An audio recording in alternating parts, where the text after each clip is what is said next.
അപ്പോസ്തലപ്രവൃത്തി 3:1. ഒരിക്കൽ പത്രോസും യോഹന്നാനും 9-ാം മണിനേരം പ്രാർത്ഥനാസമയത്ത് ദേവാലയത്തിലേക്ക് ചെല്ലുമ്പോൾ അമ്മയുടെ ഗർഭം മുതൽ മുടന്തനായ ഒരാളെ ചിലർ ചുമന്നുകൊണ്ടുവന്നു.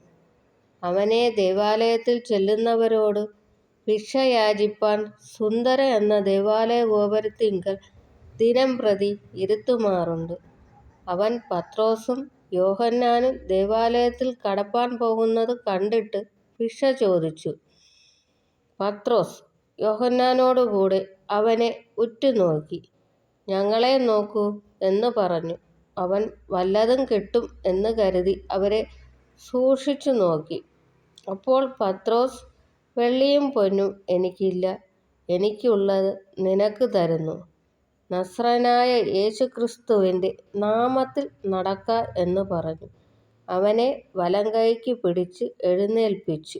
ക്ഷണത്തിൽ അവന്റെ കാലും നരയാണി ഉറച്ചു. അവൻ കുതിച്ചെഴുന്നേറ്റ് നടന്നും തുള്ളിയും ദൈവത്തെ പുകഴ്ത്തിക്കൊണ്ട് അവരോടുകൂടെ ദേവാലയത്തിൽ കടന്നു. അവൻ നടക്കുന്നതും ദൈവത്തെ പുകഴ്ത്തുന്നതും ജനമൊക്കെയും കണ്ടു. ഇവൻ സുന്ദര എന്ന ദേവാലയ ഗോപുരത്തിങ്കൽ ഭിക്ഷ യാചിച്ചുകൊണ്ട് ഇരുന്നവൻ എന്നറിഞ്ഞു. അവന് സംഭവിച്ചതിനെക്കുറിച്ച് വിസ്മയവും പരിഭ്രമവും നിറഞ്ഞവരായി തീർന്നു.